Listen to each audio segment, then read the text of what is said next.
बहुत ही आदर के साथ मैं चाहूंगा गौतम जी को बुलाना, गौतम सागर जी को। और गौतम जी के बारे में मैं क्या बताऊं, मैंने शुरू में भी कहा है कि इनसे मेरी दोस्ती 7-8 महीने की है, लेकिन ऐसा लगता है कि इनको बरसों से, कई कई सालों से जानते हैं। और इसका इसका मकसद, इसका जो उद्देश्य और इसका जो जो कारण यही रहा कि हम लोग के विचार मिले, जज्बात मिले, हम लोग की भाषाएं मिली, एक दूसरे को समझने का तरीका जो है वो मिला।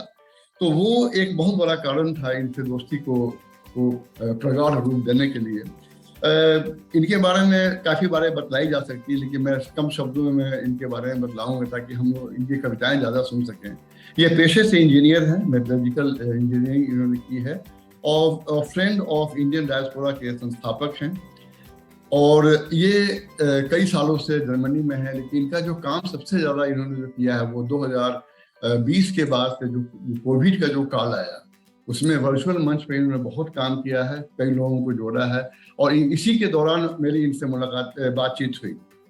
ये एक अच्छे कवि हैं, बहुत ही कर्मठ इंसान है, और एक अच्छे इंसान है, अच्छे आदमी है। सबसे बड़ी बात क्या होता है कि आदमी का आदमी ही होना सबसे बड़ी बात होती है। तो इनसे आप बात करेंगे तो कभी कभी इनसे मेरी बातचीत होती है बिना किसी मुद्दे के भी होती है, तो हम लोग आधे घंटे तक बात कर लेते हैं, बहुत सारे टॉपिक्स रहते हैं, बहुत सारी बातें कर लेते हैं। तो ये आपके रगबत को बतलाता है कि आप किसी आदमी को किस ढंग से पसंद करते हैं।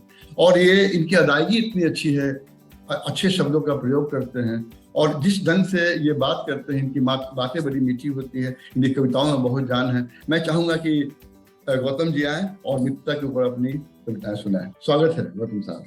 बहुत बहुत शुक्रिया कन्हैया जी, आपने बहुत बड़ी बड़ी बातें बोल दी मेरे बारे में, तो अब उसका भी मुझे ऊपर वजन आ गया है।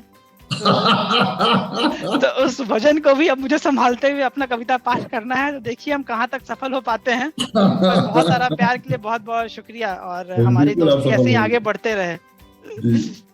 तो जैसे कि सब लोगों ने दोस्ती के बारे में बातें की हैं, अलग अलग दोस्ती के पहलू को बताया, उसमें बचपन की भी बातें आई, फेसबुक इंस्टाग्राम की भी बातें आई। तो मैं भी बचपन से शुरू करूंगा कि दोस्ती की बात हो और बचपन के स्कूल कॉलेज की बात ना हो तो झट से दिमाग में आ जाती है।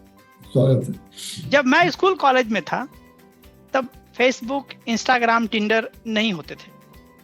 हमारे पास सहपाठी दोस्त होते थे, जो आजू बाजू बैठे वो दोस्त बन गए, जो घर के पास बैठे हैं वो दोस्त बन गए, और लगता था कि उनके बिना तो जिंदगी में कुछ कर पाना ही संभव नहीं है। अब कैसे भी हो, अगर मान लीजिए गर्लफ्रेंड बनानी हो तो भाई जिम्मेदारी बिना पूछे दोस्तों के ऊपर चिट्ठियां पहुंचाने की।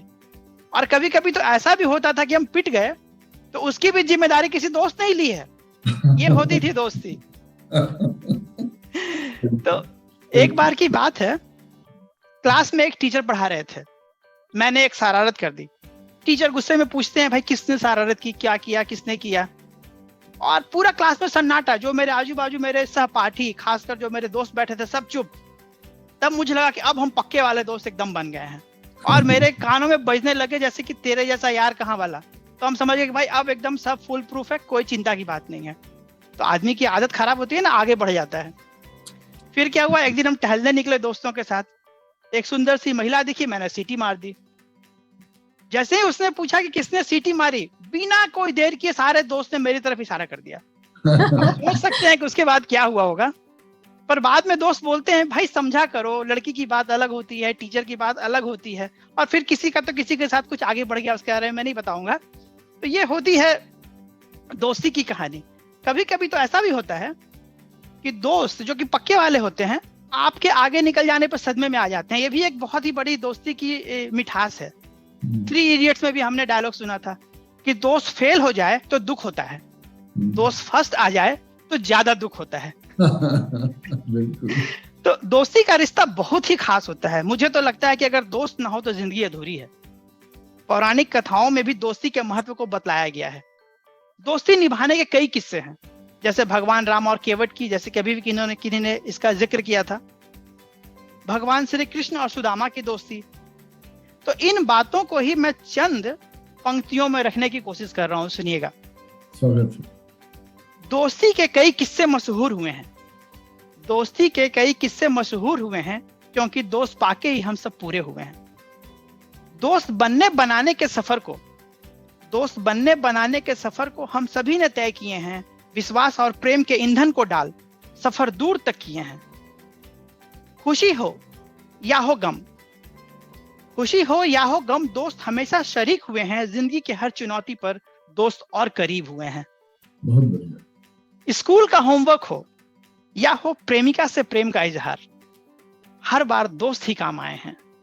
परीक्षा का हो डर या हो हॉस्टल में तबीयत खराब, जैसा एक कन्हैया जी ने बोला कि मैंने इंजीनियरिंग की है, मैंने बहुत सारा अपना जिंदगी का वक्त हॉस्टल में गुजारा है, ज्यादातर जिंदगी का वक्त। तो एक बड़ी अलग अहमियत है मेरे लिए दोस्तों की और हॉस्टल की। जो लोग रहते हैं उनको समझ में आता है। इसलिए मैं बोल रहा हूँ कि परीक्षा का हो डर या हो हॉस्टल में तबीयत खराब, हौसले हमेशा दोस्तों ने ही बढ़ाए हैं। बढ़ते कदम जब भी रुके, दोस्त खींच कर आगे लेकर आए हैं। कायनात जब भी रूठी, दोस्त नए पाए हैं। दोस्तों से बढ़कर भी क्या कभी कोई अपने हुए हैं? ध्यान दीजिएगा आगे की पंक्तियों पर।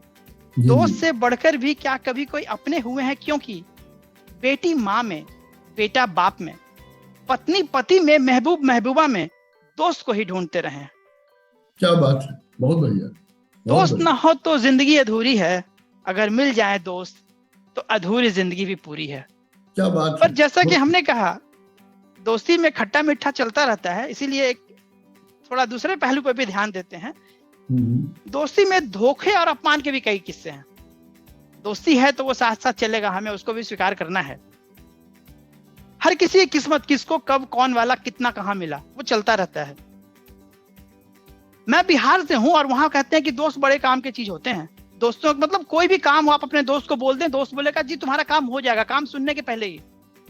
और कभी कभी तो ऐसा होगा कि पूछोगे भाई मेरा काम कैसे होगा? भाई मेरे फूफा के बेटे का दोस्त का भाई का बेटा है, उससे काम हो जाएगा। उसके बारे में उसने अपनी बात कर दी, जिसके पता भी नहीं कि वो किसका काम करेगा, कब करेगा, और सब पक्का। ये हमारा बिहारी तरीका है, पर दोस्ती बड़े काम की होती है। पर कभी कभी तो ऐसा भी हो जाता है कि कुछ बड़े साथी दोस्त होते हैं, कुछ लोग पैसे लेकर दोस्तों का काम करवा लेते हैं और पक्के वाले दोस्त को पता भी नहीं होता है कि उनका काम इस तरह से इस्तेमाल हो गया है। पर ये एक दोस्ती का अलग नजरिया है, खट्टा मीठा चलता रहता है। उम्र के हर पड़ाव पर दोस्ती की अहमियत बदलती रहती है, गंभीरता बढ़ जाती है। दोस्ती को हर बार अग्नि परीक्षा से गुजरनी पड़ती है। कभी कभी शक भी होता है, पर क्या होता है कि शक हुआ, कई बार हुआ, फिर भी दोस्ती पर एतबार हुआ। यही दोस्ती है। और हमेशा हमेशा सच से मुंह मोड़ भी लेते हैं, चलो भाई दोस्त है, सच भी होगा, ठीक है, चलता है। पर ऐसा करना कभी काफी नहीं होता, मुंह मोड़ने भर से बात नहीं बनती। भाई अगर दोस्त पक्का है तो इतना काफी नहीं है। तो मैं कुमार विश्वास जी के कुछ पंक्तियां बोलना चाहूंगा, जिन्होंने कहा है, पुरानी दोस्ती को इस नई ताकत से मत तोलो, ये संबंधों की तुरपाई है, षड्यंत्रों से मत खोलो। मेरे लहजे की छेनी से, मेरे लहजे की छेनी से गढ़े कुछ देवता जो कल मेरी लफ्जों पर मरते थे, वो कहते हैं मत बोलो। पर दोस्ती में सब चलता है, सबको एक्सेप्ट करना है, सब कुछ आगे बढ़ना है। तो इन सबको ही सम्मिलित करते हुए मेरी एक छोटी सी कविता सुनिएगा। शक हुआ, शक हुआ, कई बार हुआ, फिर भी दोस्ती पर एतबार हुआ।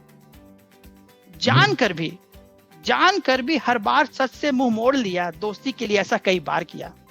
बार बार सोचा सच मेरा ही कच्चा होगा और शायद यार मेरा सच्चा होगा। क्या बात। जज्बात से कोई इतना भी खेलता है क्या? कुदरत ऐसा भी किसी को बनाता है क्या? कभी कभी दुख हो जाता है।